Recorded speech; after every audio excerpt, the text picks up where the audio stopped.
I'm so glad to be back on the show. Thank you for having me.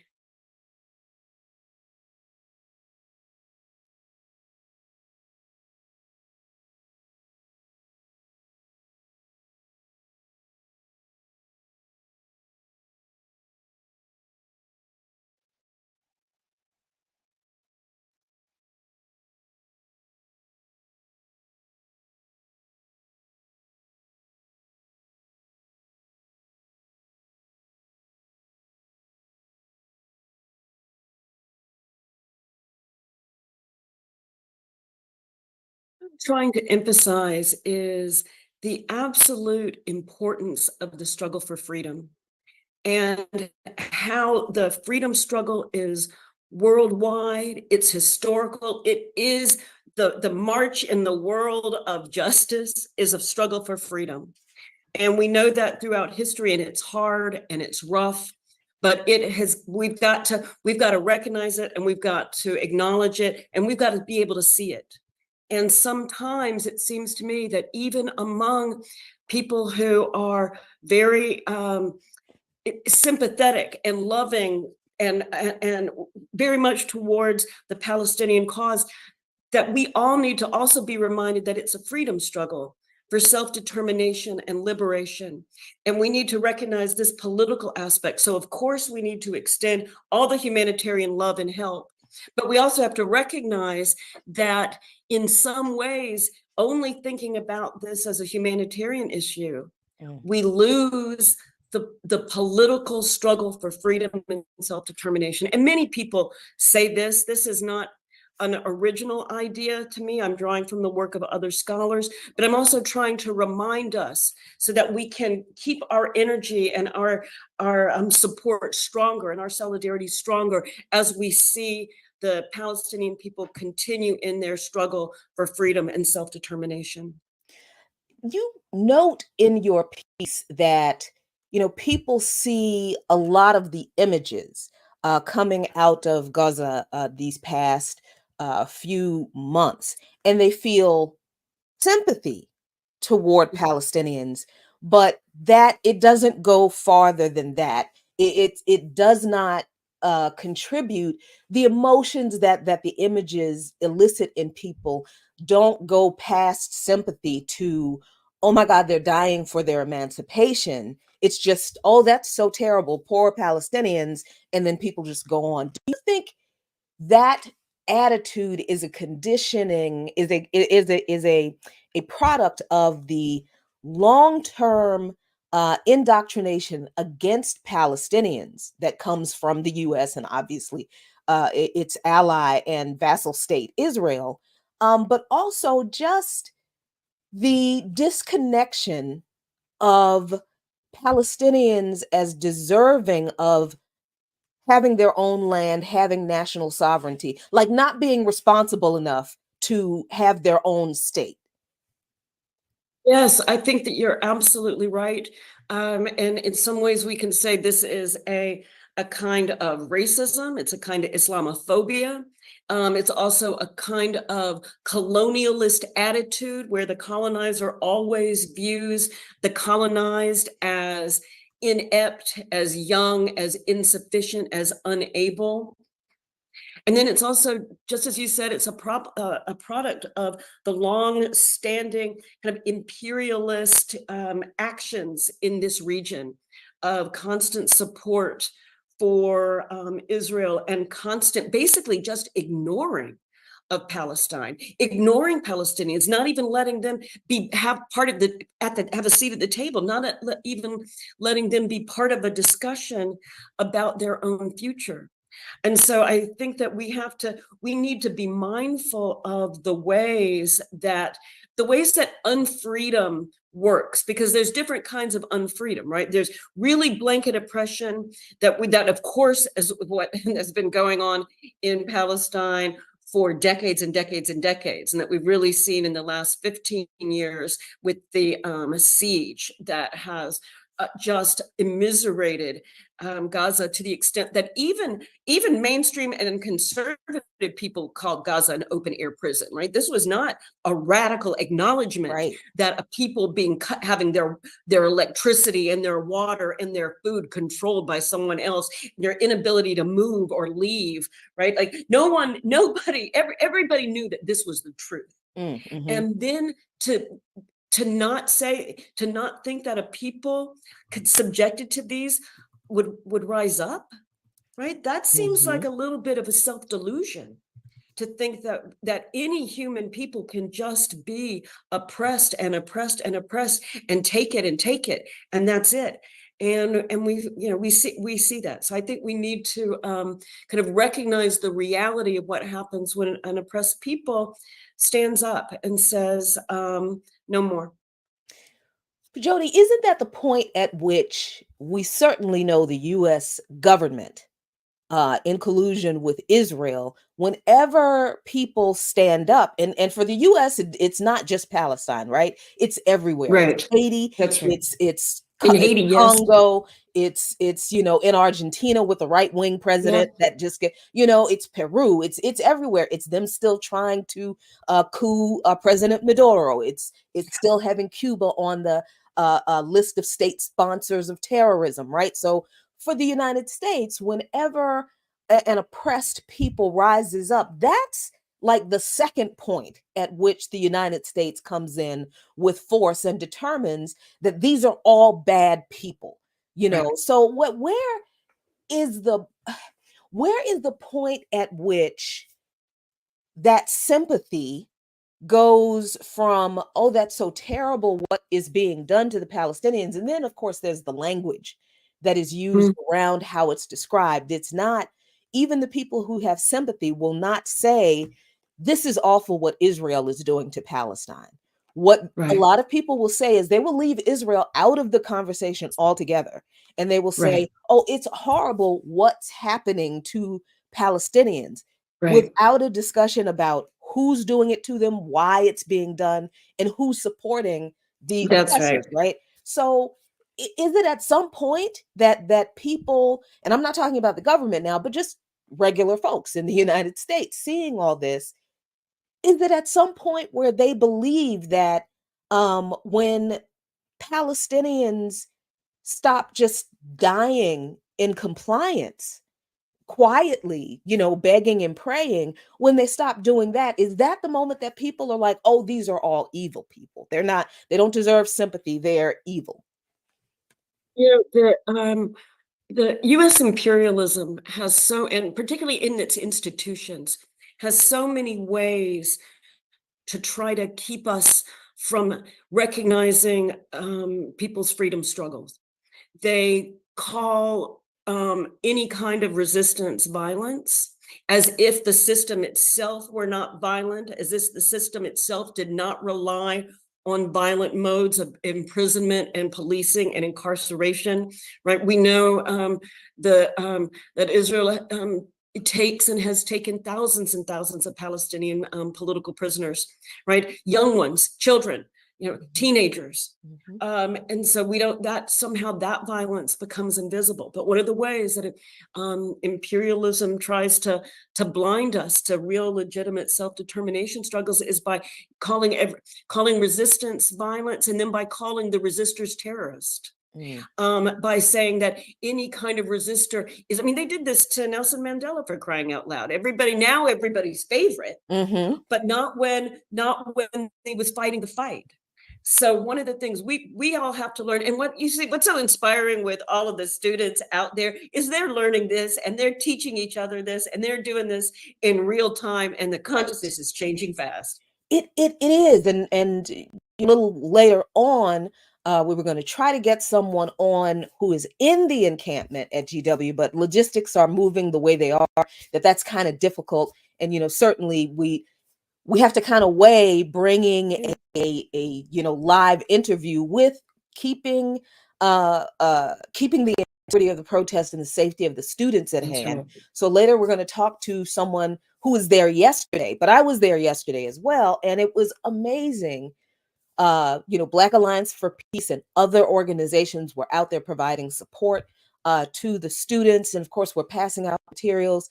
And I had said to my folks, don't focus so much on the students in the encampment, pass out the materials to the other students who are not participating.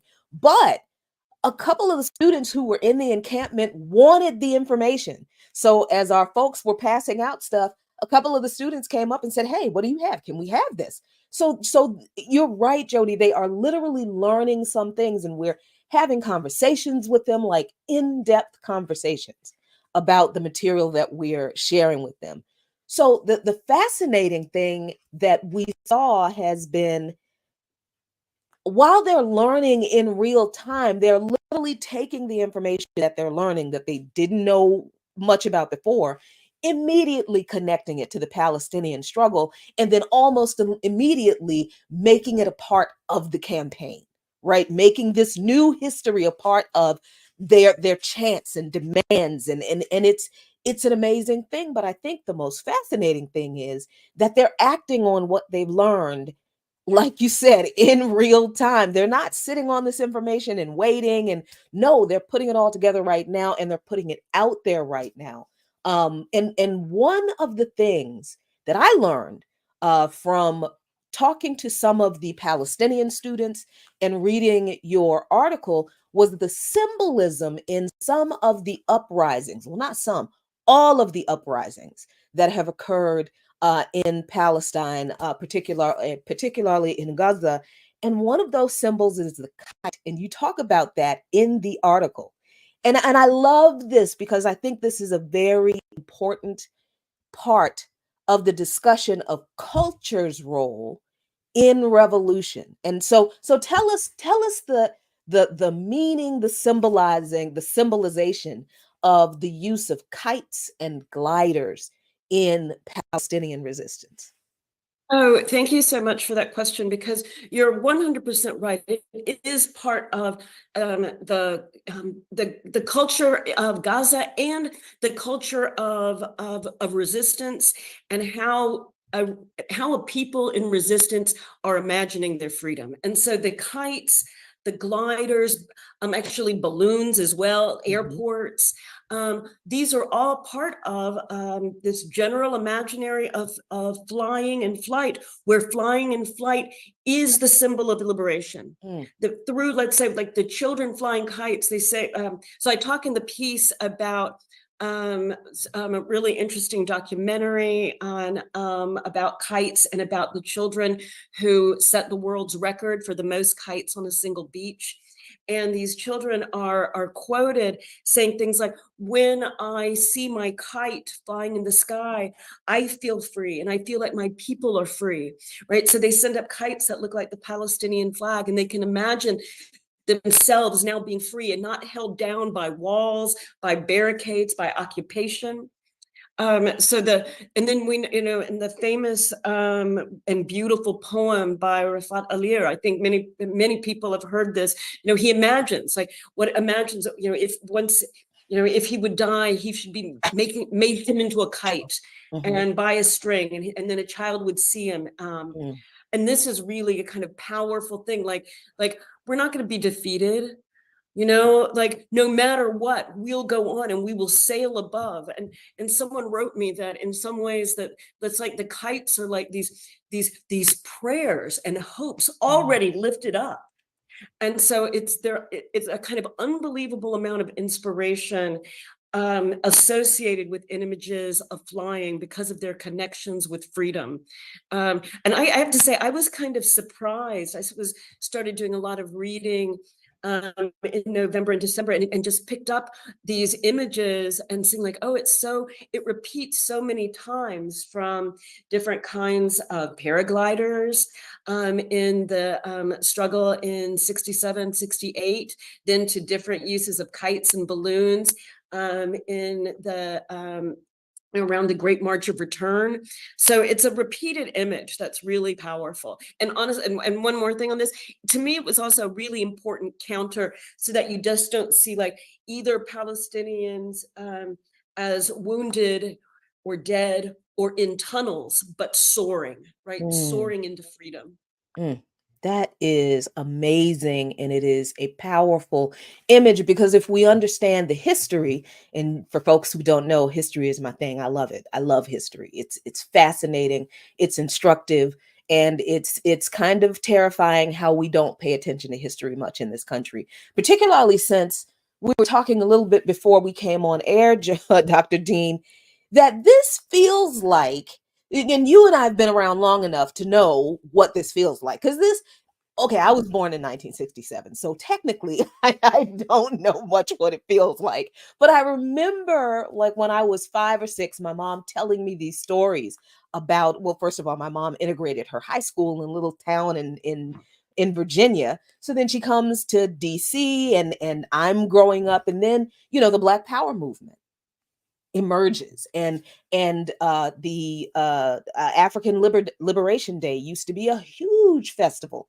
in DC, and now it's smaller, because of, just like, I think, the state of radical organizations in this country, particularly radical Black organizations, the repression from the state in the 60s as a response to people fighting for their liberation and for power, Black people in particular, was, it really eroded the strength, I think, or maybe the cohesion, I think is a better word, of that movement. So knowing that history and looking at this moment now, like, we were on the campus of GW last night, and I'm sitting there, and we're literally, we know the cops are like a block away, right?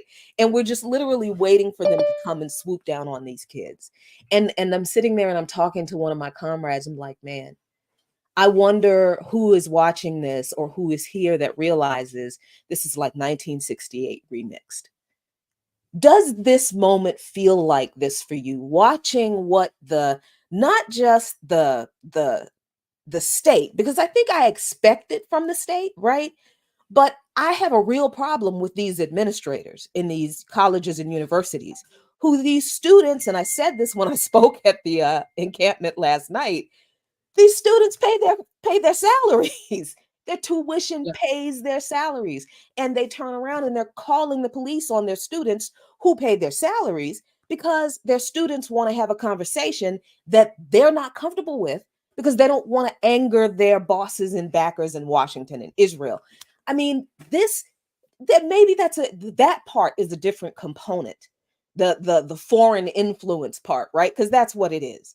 But outside of that, this is 1968 all over again, isn't it, Jodi?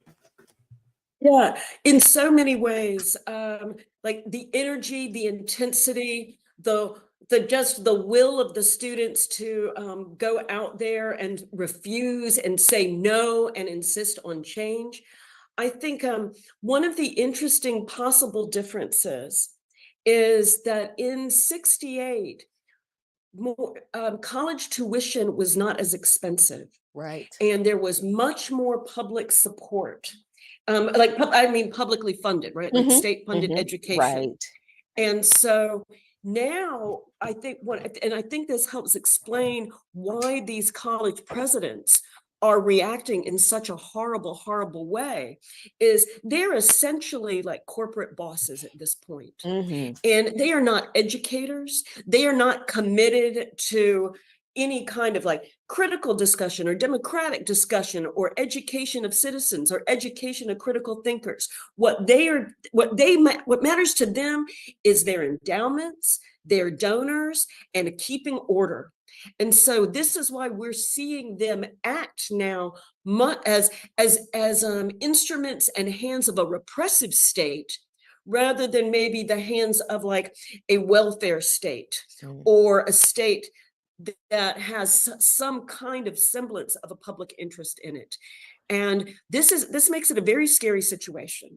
We also know from the 2020 uprisings and the revolt against racism and racist policing, that that many people have a will to go out, but also that police can be crazy and they can run amok and that they are the destabilizing force in this. Every single student encampment has been peaceful. They're out there like, making bracelets and doing embroidery and learning history. Yeah. Right? This is what they're doing. And what happens is the administrators call because they're worried that the students, are not complying with some stupid made up new regulations. And then they call the police, and the police just go nuts, right? Throwing people to the ground and beating them and making the entire thing worse than it would ever have to be. But then the students see what's happening here, and they see what's happening in countries all over the world, and they can make the connections. Yep, that's absolutely true. And it's so interesting that you talked about how the students have been peaceful in these encampments. Like last night, because I'm so used to doing this whenever there are Muslims in a crowd of protesters and it's time for the Muslims to pray, I'm used to, watching as they set up, making sure they're safe, and then maybe surrounding them while they're praying so that nobody takes exploitative pictures of them, right? And because that has been done and used it, you posted on social media, all this kind of stuff, and made it, oh, look at the Muslims taking things over. And these people are just praying because I thought it was okay to pray. And we're supposed to not restrict the expression of religion, and the state is not supposed to sponsor a religion. So we're supposed to have freedom of expression of religion in this country, but we know how that goes. But it was interesting last night. I told my BAP comrades that we may have to do that, but there were so many people who were involved in prayer that it was just, you couldn't. But the atmosphere that the moment of prayer created was, I can't describe it as anything other than holy and spiritual and special and beautiful. It was quiet. There were probably 4, maybe 500 people, I think, on that, in that encampment, not just the students but other supporters in it. But it was quiet. And the imam is leading the prayer. One of the young brothers from who organized the event, I believe,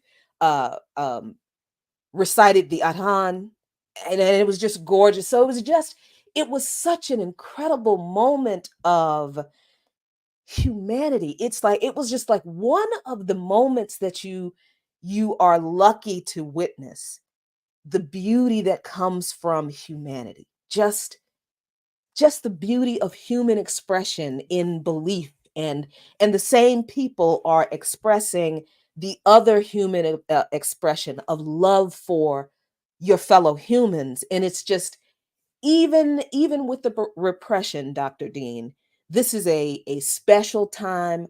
It's a time that's fraught with tension, of course, but I also think it's a beautiful time. And I wonder, as we wrap up, how do you feel about this? Do you see any hope or beauty in this really difficult moment?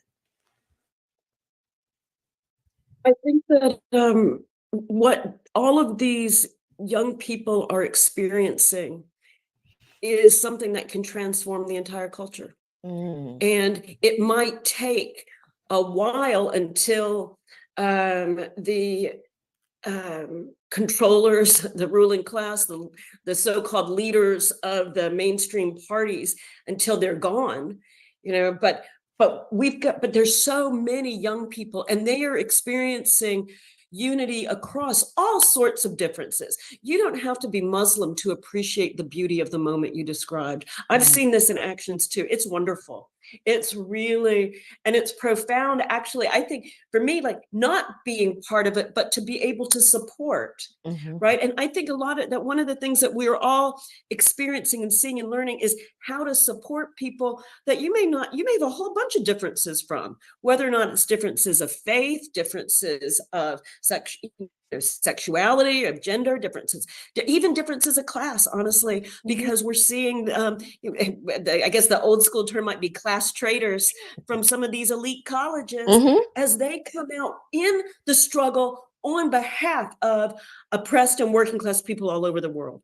And so I think we've got to recognize that that's also an important moment when members of the elite want to say, oh, the world that has privileged us is not one that can continue. The world that has given us these benefits is not a good world. It is a world that has to be changed for the benefit of everyone. And so I think seeing all of these new possible combinations is something that's not going to go away. It's just going to get stronger. And I do have real hope for change.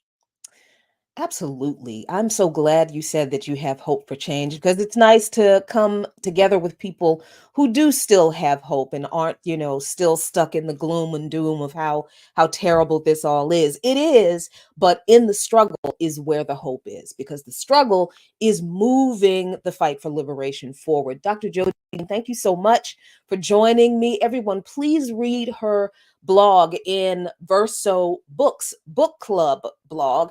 And the article is called Palestine Speaks for Everyone. Dr. Jodi Dean, thank you so much for joining me today.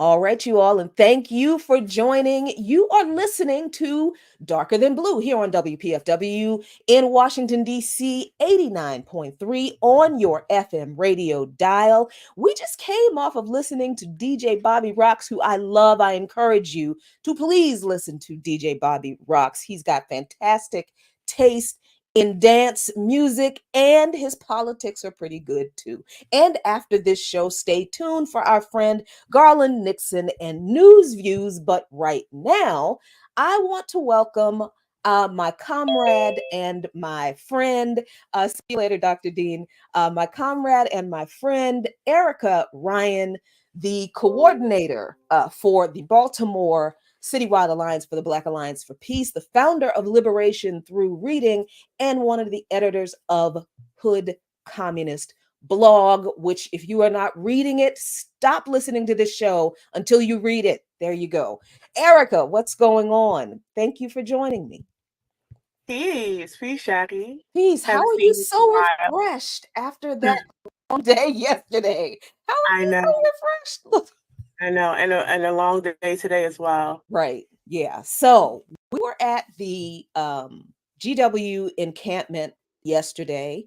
And again, for folks who are listening, if you just tuned in, we were hoping to get someone from the encampment today onto the show, but obviously that's very difficult as they're holding rallies, they're doing speak outs, they're coordinating food and supplies, and they're really focused on what they are doing there. Sean is there right now, holding it down for PSL and for Darker Than Blue. I've got other things to do tonight. Like, that's the thing, right, Ricky, that in the midst of all of this that's going on with the students who are just doing an amazing job advocating for themselves, we still have other stuff we got to do. And it's interesting in the life of an organizer how sometimes your priorities change based on the political climate that we're in. I mean, so how was it for you knowing that as an organization, BAP was gearing up for the Haiti Day of Action? We had other things in Baltimore. You guys finished up a fantastic town hall series. We're planning to start a town hall series in DC, planning that. We're doing an event tonight, tabling at the SNCC round table tonight at Howard University. We'll probably be attending the Haitian movie Mountains tomorrow, because we couldn't attend it yesterday because we had to be at the encampment. So this is the life of an organizer, right? And if you got health problems, I got osteoarthritis in both knees. The knees don't care. You don't know what the movement, the struggle doesn't care how bad my knees hurt, right? Because we just need to be there to support people. So how is it for you? I mean, was this the first time you have experienced something like this? And how was it for you being there? Yeah, well, yesterday, as you mentioned, the Black Alliance for Peace Haiti Americas team has had a series, monthly series of days of action since February 29th, which marked 20 years since the coup of Aristide. which led to the UN occupation with MINISTA, which then turned into BNU, and it's still an ongoing situation. So we wanted to recognize that because at the time, Ariel Henry was still the illegitimate leader of Haiti, and we were raising the concerns of Kenya and CARICOM colluding, excuse me if you hear my son, CARICOM and Kenya colluding to occupy Haiti alongside the US and the UN. So in this series of monthly actions, yesterday was actually the last of the months. A big event that we were planning to do, which was a speak out, which is just getting out into the streets and talking to people about what's happening in Haiti. And we were posted up at one of our favorite restaurants to patron, which is Francois Caribbean Cuisine on 218 Liberty Street in Baltimore. So if you're out, go eat it. It's really good food. But they're also, it's a Haitian restaurant. So they have really ties and roots to Haiti, and they have an investment in Haiti, and they always allow us to leave our materials and propaganda there. And they were like, yeah, sure, come in and talk to the people. And we got to interview the owner about his take on what's happening. And he's from Baltimore. He's a Haitian from Baltimore. So seeing the dynamics of how those two things kind of align in certain ways, like the colonial aspect of Baltimore and what's happening in Port-au-Prince specifically, but Haiti overall. They could see the parallels there, and he was able to express that. We talked to a plethora of people out in the streets, and we were there for really a lunch break. We were there for 2 hours, but we got a lot of accomplished and able to talk to a lot of different people, got people to sign up, got people to, make the call for Hands Off Haiti. And it was a very positive event. And then we checked the chat, and DC is at George Washington University. We're like, well, you know what? Let's go. My mother could pick up my son from the bus, and we're on our way. And we went with our signs and our flag, and we were on 295, and we were at George Washington University. And to what you mentioned, I always talk about mobilization versus organization, primarily because I never did the whole Black Lives Matter protest. You would never catch any images of me in any of those things, right? But that has not deterred me from a particular understanding of the dynamics of what we are going through. So I'm never like, yes, let's go to the mobilization, right? That's not my first and foremost. But I do believe that if you do go to the mobilization, like, be of use, right? Don't just go there to be taking pictures, because especially if you're an organizer. I've made my criticisms about what I would like to see. And I appreciated being there to be able to have done that. I talked about making the connections to the deadly exchange, right? If we're talking about the overt policing of these students, then we have to make the connection to the ways that a lot of these police officers across the country are trained by the IOF, right? So we have to really emphasize that. And then, because it was still the Haiti Day of Action, we went to GW talking about Haiti and talking to people about the colonial connection between Haiti and Palestine, and why these two things matter, and what the primary contradiction of imperialism is, and how Zionism plays a role. So it's really, really important for us to be able to do that, not just raise criticisms, but be active in what you would like to see. And the students were very receptive. I mean, there was a point where we were just sitting and people just walked up to us. What's BAP about? Right. Can we interview you? Talk about what you're doing. What's going on in Haiti? We would love to discuss. Where do we learn more? They were very much interested in that. And I appreciated being there, because what it has shown, especially since October 7th, and I think this is something my comrade Rafiki had mentioned, is that we didn't just pop up in these spaces after October 7th. We had already built a groundwork with PYM as an organization, especially regionally with DMV PYM. So we were doing summer schools, we were showing up at events and teach-ins and supporting one another. So when these things happened, there was already a base. Same thing with student organizations. We were already working with student organizations, trying to figure out how we can make a cohesive connection, showing up at their teach-ins, offering our support to what the students were doing, especially during the Howard incident, right? When the housing was, we really were active and showing up, and we kept those connections so that when things like this happens, they know to call Black Alliance for Peace, because we have been there, right? So we're not just showing up to say, oh, look, we're here to support. We were actually actively asked to come through and to come support and to come offer and to come talk about the things that we would like to see. And I think that that speaks to the point of laying a groundwork and base building and how important that is. I mean, it's slow. You don't see the fruit right away, but when things happen, you see that it.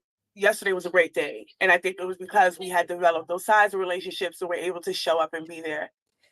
Yeah, it really was. And it was very humbling, I think, for me to have the comrades at PYM call us and, say, listen, can you support? I'm going to add you to this chat but I just want to make sure you all can be there. And then when we're there, we had been there for a few hours. So we decided, oh, let's go have lunch and come back. And then our comrade is calling us while we were out at lunch because, we're past middle age. We can't go without a meal in the bathroom for a long time. We can't do that.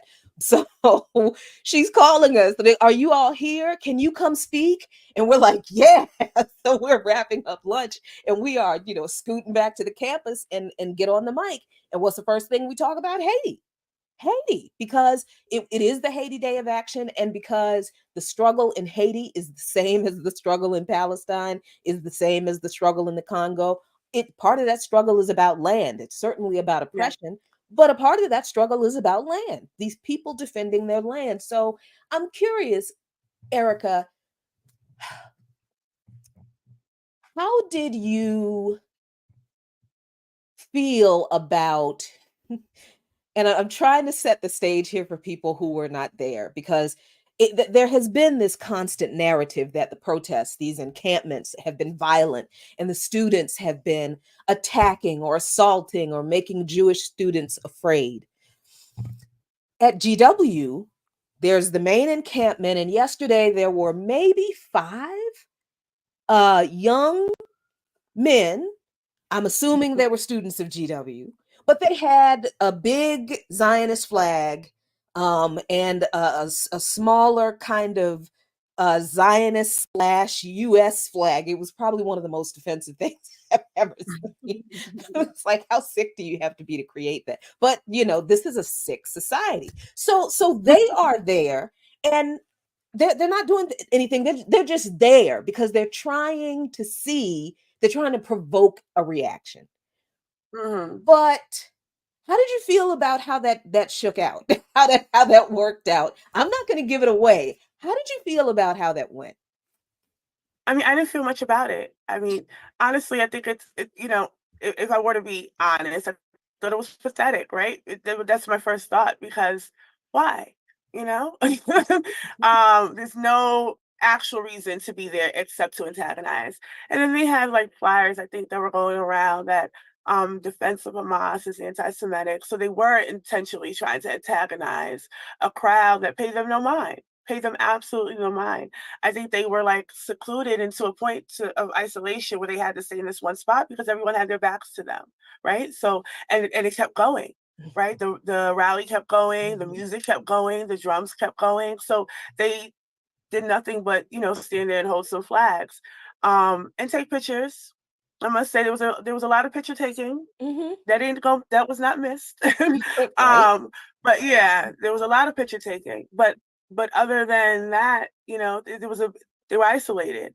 And I guess to that extent, right, then you could say the isolation makes you feel unsafe. But I mean, it's not a serious matter, right? We're talking about people who are, or students primarily, who are taking these risks for Gaza, right? And to raise a particular awareness about the actual normalization about how much these universities are tied to the military-industrial complex. And more than Palestine, which I do think that this is why we keep insisting that Palestine is a very important moment. It may not be the moment that people don't want to prioritize, Of course. What about the Congo? What about all these other places? But I think what is significant about Palestine is that it opens the door to discuss these things, so that we can actually really get to the root of what's happening in the Congo. We can actually get to the root of what's happening in Sudan, in Haiti, because it has opened a particular door for an understanding of what's going on. When we talk about what these universities are complicit in, we have been to, back Baltimore, when I say we have been able to speak with a student organization at UMBC, and they invited us to speak to about AFRICOM, and they wanted to primarily because that university has a research team and lobby where they do, in fact, funnel students from UMBC into Lockheed Martin, making weapons for AFRICOM. There's a direct connection to all of these things, and universities are truly complicit. And I think the idea that it would start at Palestine is a incredible idea for me, because again, like I said, we can show up in these spaces and say, oh wait, it doesn't just stop there. It goes on. It's even deeper than that. Did you know your school was also doing this and this? And how do we sharpen those contradictions? Because the students are ready. And I've seen that yesterday. They are ready. Now, to what extent they get shifted, to what extent they can be moved into an organization, that depends on the organizers. Right. Yeah, exactly. I mean, and it is really interesting to look back at the way we have organized and had developed connections with these students, because we did find out that, colleges and universities, institutions like Howard University, have an office for basically almost every U.S. government intelligence agency on the campus. There is an office for the FBI there. They got recruiters for the CIA, the NSA, and of course they have the whole UARC program, university affiliated research program that's from the Department of Defense. And then we find out that all of these universities, Howard, University of Maryland, Georgetown, George Washington, most of them have like sponsored buildings or dorms that are sponsored by defense contractors. So, we find this out, and then we're connecting this to the repression that we are feeling in our neighborhoods, against our movements. And then October 7 happens. And then, of course, we're able, like you said, to make all of these connections to that, and then connect that to everything else we've been talking about for, well, ever since BAP has been around. And it was good to see students. It was great to see you all talking to students, because I had kind of wanted you not to give the material out to the students in the encampment, because I figure, well, they're here, they, and just focus on the people who weren't there. But that was the perfect thing to do, because seeing you all talk to the students, but really seeing them practically chase you down. Like you would be walking, I saw you walk away from one conversation going to somewhere else, and someone came up behind you, like literally running, tapped you on the shoulder and like, can we have some thoughts? And I'm like, wow, this is the moment that organizers are always looking for, right? Other people who are not involved in an organization probably wouldn't get how special and exciting and just amazing that moment was. But for organizers, this moment was gold. It's what we always look for, that captive audience that we can sit down and have a conversation with, and not preach to them, but connect our struggles and build that bond. How do you think your organizing will be impacted by this experience from yesterday? Because I know we're going to be out there many other days. We'll probably be out there tomorrow morning, and then we're going to try to go to a movie. I honestly don't know how y'all think I'm gonna do all this, but especially since somebody didn't bring me any Haitian food to fortify me. So I don't know how I'm going to be able to have the energy to keep this up. Yeah, you got to speak to John. But yeah, how do you see? Do you think this moment from yesterday will impact or change your organizing in any way? And for organizers, how should it? Should it?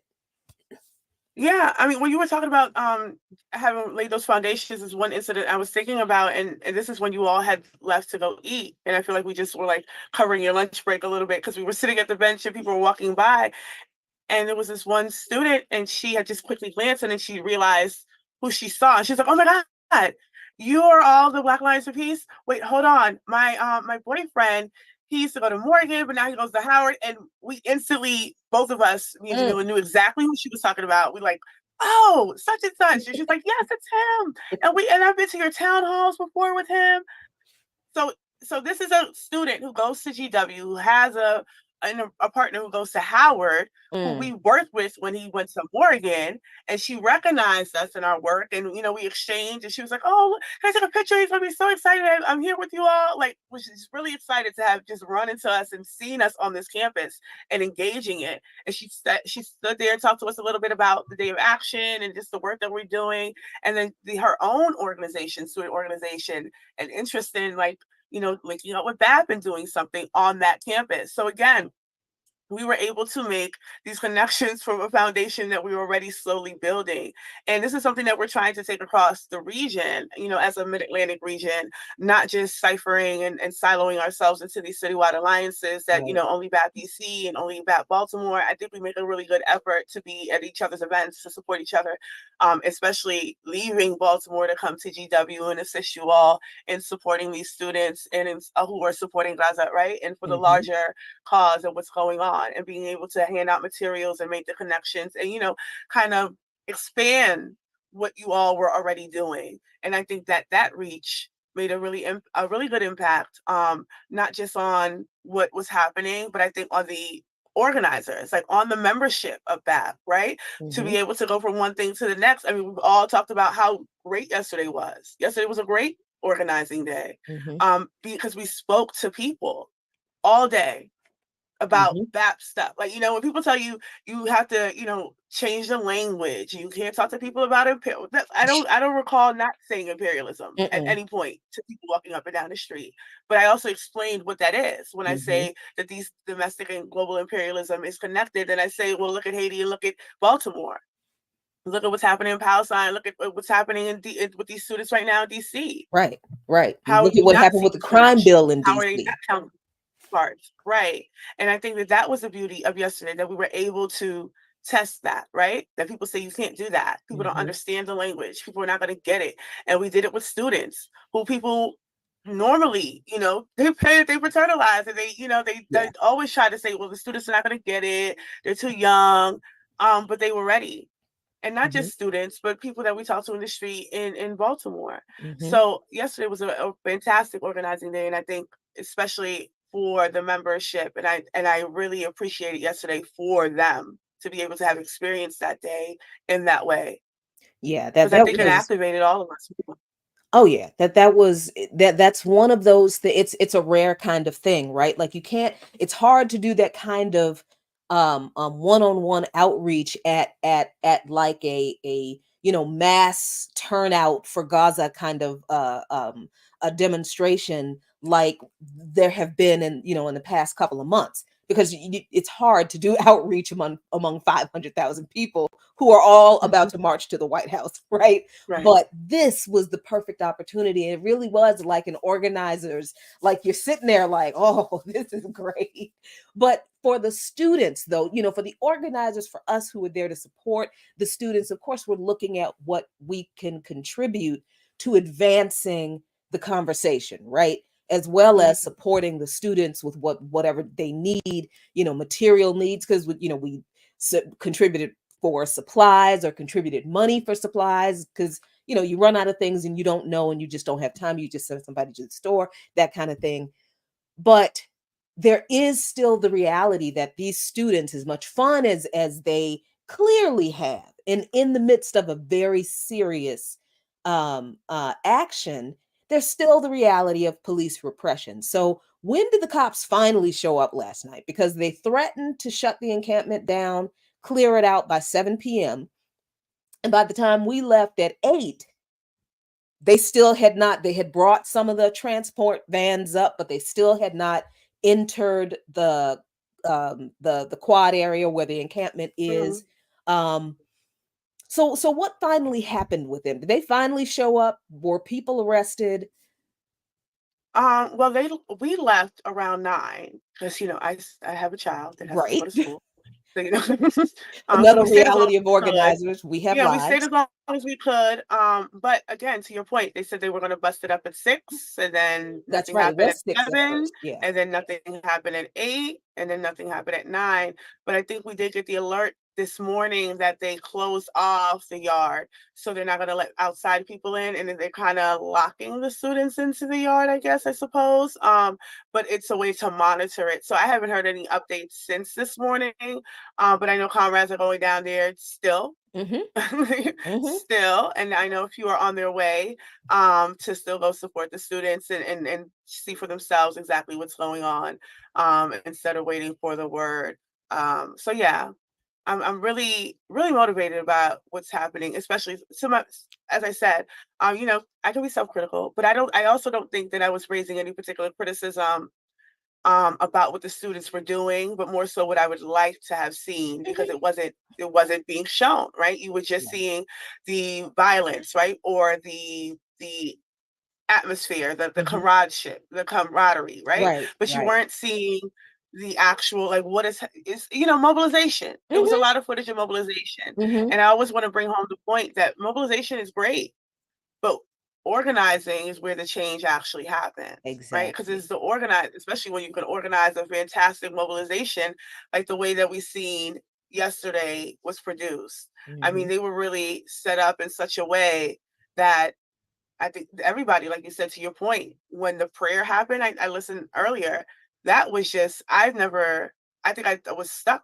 I don't think I moved because I Yeah. couldn't, I just watched it all happen and I was just bewildered by it. It was a very remarkable experience, but to see that was most of the park, right? Yeah, it Because was. you just said, we got to stand around them and help them secure the area, but then it was like, well, that's the whole park, Right. really. That's That's everybody. it. Like it was just like a little square of us on the grass, like that Right. was just sitting down and staying quiet. But yeah, it was a remarkable experience to have seen that, especially when we were just amped up and cheering and still rallying Mm-hmm. and saying, we're not going home. And then to hear the imam speak and Yeah. really tie in that message, I think really solidified the students staying. Mm-hmm. I think after that, they were like, "Oh no, Oh we're yeah. good." Oh yeah. Yeah. Yes, I think it gave them the extra boost, and I think it also gave us the confidence to, okay, we can go. I think we're good. I think the Yeah. students are good. I think we can go. Yeah, that's the key. And thanks for bringing that up because you know, we Sean and I, we've been when we were on By Any Means Necessary, I was on for 4 years with him as the host. He was on the show for since the show started, I believe. So he had been there for 7 years, and Eugene started that show. And these are all organizers. So that's what we talked about. So we've been talking about organizing for at least me and Sean at least for the past 5 years. So and it is what I do. It is my life. It is really, I think, the reason I'm supposed to be here. And I Yeah, think a lot of us in BAP and a lot of the people I work with in PSL and all these other, I think they feel the same way. And it's not like because of popularity or because we don't have anything else to do. It's because this system needs to change, and we're the only ones who are going to change it. We're the ones who are going to change it, not necessarily us in these particular organizations. When I say we, I mean the people are going to change this system. But right. somebody has to educate the people on the fact that the system needs to be changed. And this is the struggle we face in this organizing moment. There are a lot of people siding with the empire, siding with the state, particularly in this issue with Palestine, or not even being concerned about what the state is doing in other places like Congo and Haiti and that kind of stuff. And it is our responsibility as organizers to raise these issues among our people, to educate our people on these issues, because that's the thing that gets people into the streets, Ricky. it's Hmm. it's it's not, it's not usually just people having, whatever type of heart people think, people going to protest need to have. It is the knowledge that something is deeply wrong and the understanding that we the people are the ones who can change it. That's what gets people into the streets, Hmm.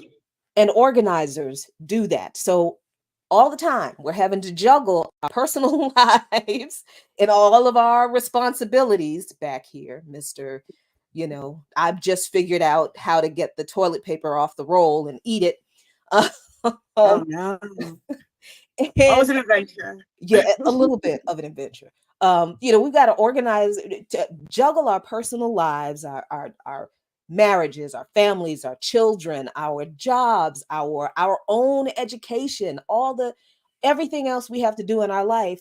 We have to do this juggling almost on the spot a lot of times, to prioritize serving the people.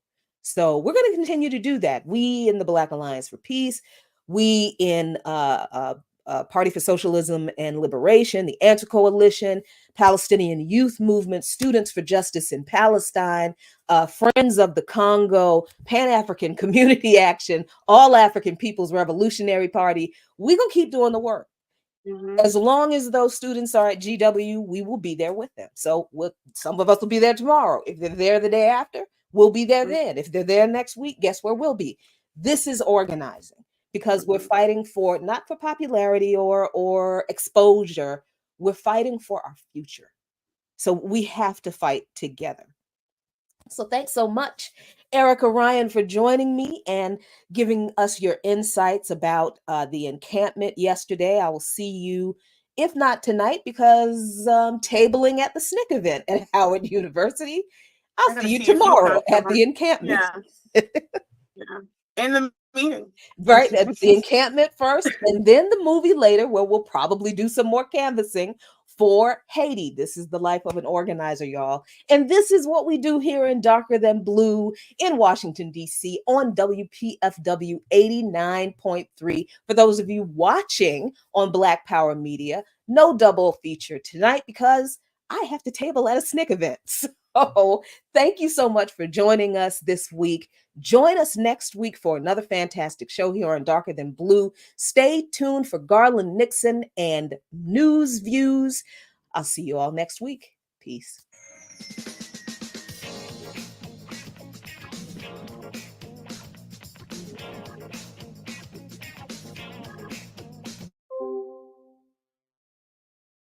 All right, ma'am.